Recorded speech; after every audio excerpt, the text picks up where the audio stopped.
welcome to LNL's coverage of the European Championships. Yeah, it's day 4 and we've seen already the reigning champions play as well as the reigning world champions play.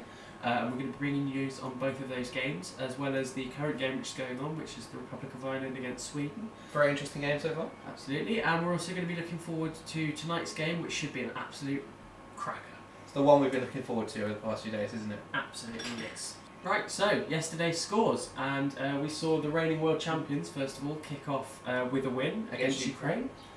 2-0. Mustafi and Schweinsteiger limping with the goal there. His first game in a while, we'll give him that. He's getting back. He's getting back. And then we also saw reigning Euro champions, so impressive, of course, 4 years ago. Spain kick off in the best possible way. Looking to put their World Cup blues behind them from last time. They're almost the polar opposite of England, I think, because they didn't play at their best. No, and they managed to get a win. Gerard Piqué popping up with the winner there. Yeah, great cross by Iniesta. You mean it was poorly cleared by Rosicki, and when you're dealing with people who can cross the ball as well as Iniesta, you need to make sure that clearance is a lot further than it actually was. He pretty much enough passed it to Iniesta.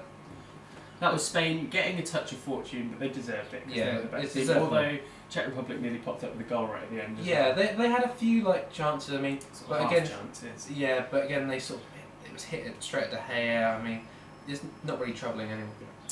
And now we look at the game that's currently on at the moment, which is Republic of Ireland against Sweden. It's 0-0. But it's all Republic of Ireland. They have been the better team. You're not seeing much supply to Ibrahimovic, and Ireland have hit the bar. Yeah. Jeff Hendricks had a couple of good shots. One of those did hit the bar. Yeah, I think it's going to be interesting to see how this game goes. I mean, because Ireland, some people might have looked at them and gone, "Oh, they haven't got a chance against Sweden," but in reality, well, this is the game. You look at that group. This is the game they have to win. Yeah, both sides need a win here because they're coming up against a lot more tricky opposition. You never know which Italian side's going to turn up for a tournament, but you can't bank on beating them. No, I mean if they're similar to where they were in 2014, the World Cup, or 2012, or even 2012 Euros. Well, in compared to 2012, they got to the final. Exactly. So you're not quite sure which team's going to turn up, but Ireland have started in exactly the right way. Yeah, they're without Robbie Keane, so they've gone with Jonathan Walters and Shane Long up front, who are two players who are going to work very hard. Well, Keane is on the court on the bench; he's prepared to come off, but I think at the moment it's looking positive. I mean, some people sort of might have thought the home nations might be a bit out of touch at this tournament, but so far all the home nations, even England, have put in a decent showing. The problem is the same as it's always with Sweden. No matter how little supply Ibrahimovic gets, he needs one moment to win a match. Yeah, he's a match winner on his own. He can produce that one spark of magic and completely change. So they're going to have to really concentrate. They're just coming back out for the second half now. Yeah.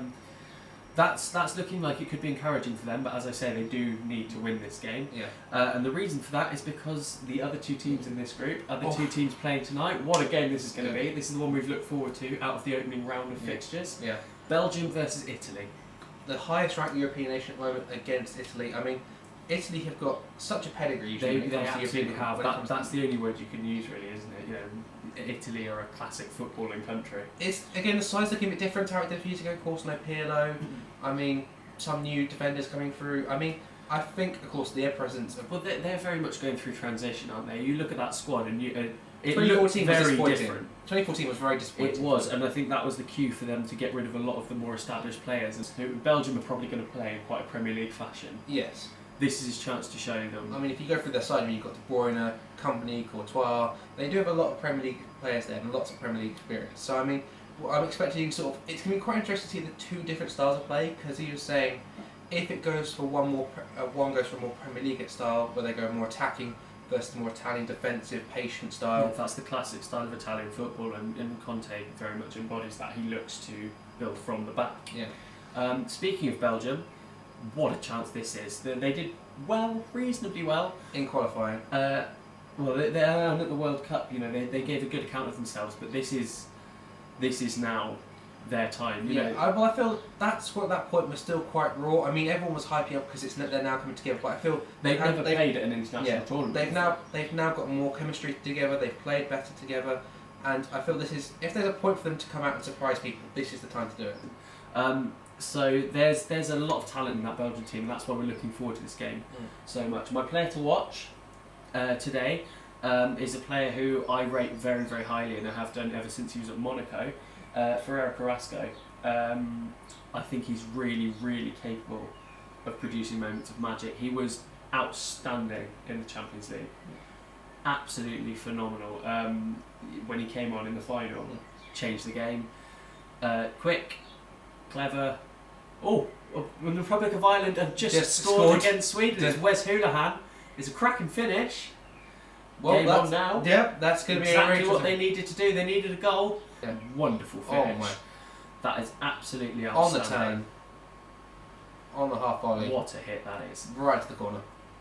Going back to Belgium, for me, yeah, Ferreira Carrasco, the player to watch tonight. Yeah. Again, another player horse that must be kept on is Kevin De Bruyne. Yeah, absolutely. When City spent that much money on him, there was a few eyebrows raised because he played in the Premier League and never cut it. But he's just adapted so quickly. The thing I like about him, midfielders will either tend to get a lot of goals or a lot of assists. He does both brilliantly. Yeah. For me, the best player in the Premier League. Oof! What a fantastic save! The rebound, he's put it over. Sweden so nearly bag an equaliser. Randolph with a good save, but that really should have been 1-1. Yeah. Well, we will go back to watch this match, and we'll be back tomorrow to bring you more details and review tonight's games, including the very exciting clash we discussed, Italy versus Belgium.